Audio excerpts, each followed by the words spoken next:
Hello, welcome to Web of Stories. My name is Melinda and it is Tuesday and I am here with the tag. I don't do tags every Tuesday because I have some other videos that I try to get out on certain dates, but I do try to do, when I have a free Tuesday, I try to do a tag, and I have an entire playlist of tags that I need to do because I've been tagged in them. So I should not ever be without a tag. But this one that I'm going to do is the most recent one I've been tagged in. And this is a relatively new tag. I was tagged by Hannah at Hannah's Books, and this tag was created by Bob at Robert G. Reader of Books. Those are both channels I highly recommend. I love both of those channels. And this is the What's Next tag. Disclaimer. This is my second time filming it because I started talking at one point and completely lost my train of thought, and it was too much of a mess, so now I'm starting over. So this video is not going to be as extemporaneous as I thought it would be. But let's just start over, okay? There are only 4 prompts here, plus tagging some people. So the first one is your decision for choosing your next book based on random choice, or is there a method to your madness? I would say there is a bit of a method to my madness. In the last year or so, I have started doing TBRs. They are not written in stone. I think of the TBRs as a roadmap, but I can always do a side quest. I can always go stop at a scenic viewpoint and you do whatever. I can take a detour. But yes, there is a method. And there's more questions down below, which will clarify that a bit more, but I would like very much to be the person who just looks at my shelf and pulls a book off and whatever speaks to me is what I read. I'm not that person right now. Part of that is because I feel overwhelmed by my own books I own, TBR, which is why I try in vain to lower that number. But I feel like once that's a little more under control, I will be freer. Because right now I feel a little beholden to the books that I own and haven't read. I know there are people who have no problem owning a lot of books they haven't read, and I wish I were that person. I think that's probably the way to go because books don't have feelings. They don't care if you read them or not. They're just paper with words on them, right? But I personally feel overwhelmed with the number of books that I have. And so that's why I think I've really kind of, in the last year, sort of leaned into the TBR to make me feel like I had a little bit more control over my reading, with the goal of someday not having to do that.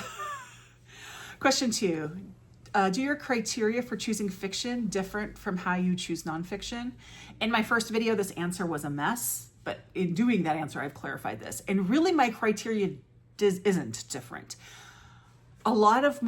Big chunk of my TBR, both for fiction and nonfiction, is based off things like booktube events, book clubs, personal projects.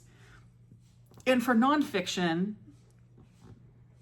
and there's the book, we're going to take the booktube prize out of this because that's different. But a lot of what I read under the nonfiction umbrella is history. And I try to line my history reading up with Historathon.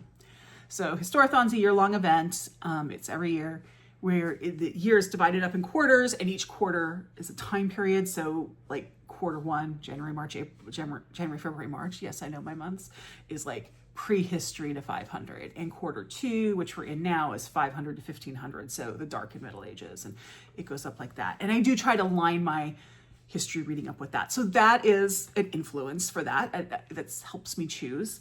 And as for fiction, I have my personal projects. The 2 that I have really kind of going as a personal project are the Bard Room, which is my Shakespeare project. Most months, 9 months out of the year, I read a Shakespeare play that is chosen by random through my little tin. The July play will be announced. The video is going up tomorrow, just FYI. I have my Agatha Christie project, where I read one Agatha Christie novel a month in roughly publication order. I say roughly because if there's some reason why I want to jump ahead and read a book, that's fine. Like, for example, an adaptation of it's coming out and it's one I haven't read yet and I want to read the book before I see the adaptation, I'll just jump ahead and do it. But otherwise, I do it in publication order. We have booktube events. There's multiple booktube events every month, and I don't do all of them, but the ones I do, I try to, unless I'm co-hosting it, it's one book is what I commit to. Now, nonfiction November, there will be more because I'm going to be reading history and I love nonfictions and memoirs, so there'll be more there. And events that I host, there's more. For example, Big Book Summer is a whole summer thing. It's just read big books. A lot of what I read are qualify for big books anyway, so that plays a role. There are some books that I might hold for the summer because I know they're big, and just hold them so that I can read them during that. But really, it's just read big books. I'm also co-hosting the Read Historical Fiction this month in June, and for that one, we do have 5 prompts. I'll put my announcement video down below. And because I'm co-hosting it, and even if I weren't, I love historical fiction, so I'd be doing the same thing. I have a book for each prompt. I will say I may be switching out one of the books on those. The book I had, which was Black Rabbit Hall, for a book with a dual timeline or a multi-timeline, I'm going to multi. I realized in my self-destruct pile of books I have to read this year or on haul, I have a book that fits that category, so I may swap those out. Just a little aside there. So booktube in that way influences a lot. I also have book clubs that I do, and whatever we're reading, that goes in it. So it's actually, most of my reading is guided that way, or most of my TBR making is guided that way. Yeah, so that's what's going on with that.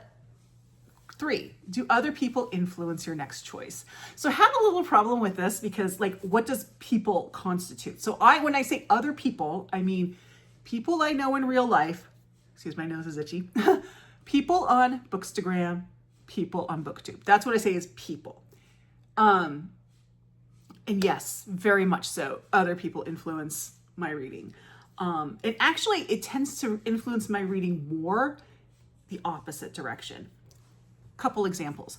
Bookish best friend who loves cozy mysteries and loves The Golden Girls read and loved Murder by Cheesecake and said I had to read it. Okay, I like The Golden Girls. I'm a Dorothy. And I'm not a huge cozy person, but I'd be willing to read it.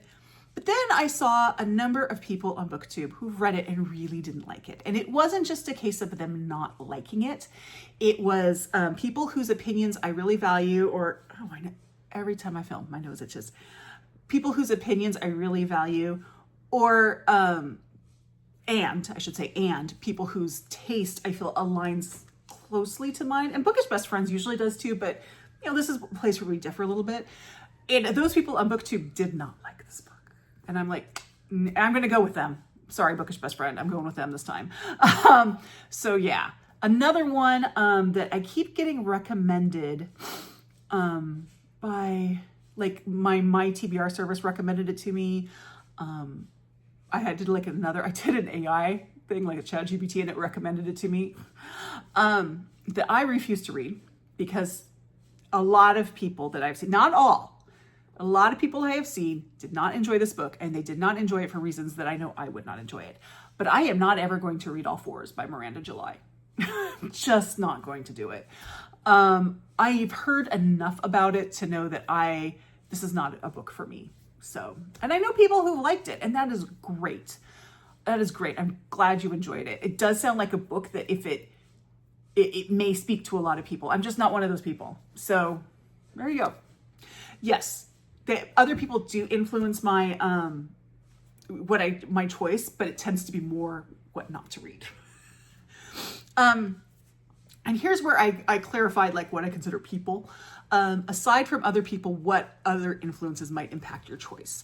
So, not including people in real life, booktubers, bookstagrammers. I subscribe to a lot of book podcasts. We're not counting Brett because I watch him. He's a booktuber in my mind. I mean, yes, he does a podcast too, but I put him in the booktuber group. Although Brett is like one of my best some of my best recommendations come from Brett. But I do listen to a number of book podcasts, and I get a lot of recommendations from them. I also follow some awards, and they're long and short lists. The awards that tend to work for me have been, not surprisingly, the Walter Scott Prize, although a lot of those books aren't always available in the US, which is fine. I just order them from Blackwell's. The Carol Shields Prize tends to work well for me. the Women's Prize for Nonfiction has worked really well for me.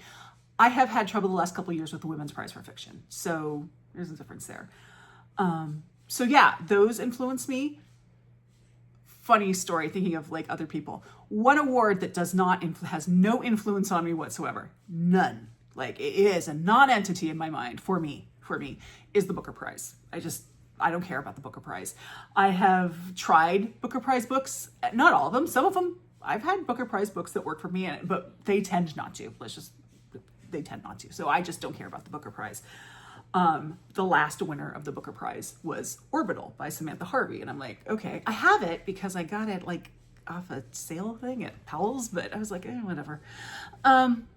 So the Booker Prize is not going to get me to read that book, but Stephen Colbert is, because Stephen Colbert has started a book club and their first book is Orbital. So I will be reading it because of Stephen Colbert, not because of the Booker Prize. So there's those. There are some like best of lists or those sorts of things that I watch. I really like the Books We Love, the NPR Books We Love that comes out every year. It's really long. It's like 300 books. They have a podcast too. I think it's like every book that's on that podcast. I think that is a great list. I have not particularly liked the New York Times list. One that I always pay attention to, not that I always like the books, but that I always pay attention to is Barack Obama's, because he has such a different pulse on things than anybody else just because of who he is, that I find his choices really interesting. Those things influence my reading as well. And those are my 4 prompts. There you go. So now you know a little bit about how I read. And the next thing is to tag some friends. So I was tagged in this video on May 20th, and it is now June. So I did go through my out of date. I realized this is out of date. I have some people in here who aren't doing videos anymore, or just just aren't doing tag videos. And I have a lot of people I want to add to this, but this is what I have at the moment. So I pulled some sticks ahead of time, and I did not go and check everybody's. So you may have already done this tag, and I apologize. I know that Hannah did not tag you because I have her thing up right here. But these 3 came up. So I have Lindsay at Lindsay Reads. I have, of course, I have Sue at Sue Jackson. And I'd like to know, Sue, how you choose your next book, because I do know that you sort of have a TBR, but lots of times when you say what you're reading next, it's like a completely different thing. And I'm just curious how you come up with that. And Ellen at Ellen Made Book Club, who I owe a big thanks to, which you will find out later this month why Ellen gets like kudos from me this month, but we'll get there. If you have not already done this, or if you've seen this and you want to do it, go right ahead, tag me so I can be sure to see your video. That's kind of like how I choose my books. And thank you, Hannah, for tagging me, and thank you, Bob, for creating this tag. So like, subscribe, join my Discord, and I'll see you in the next video. Bye-bye.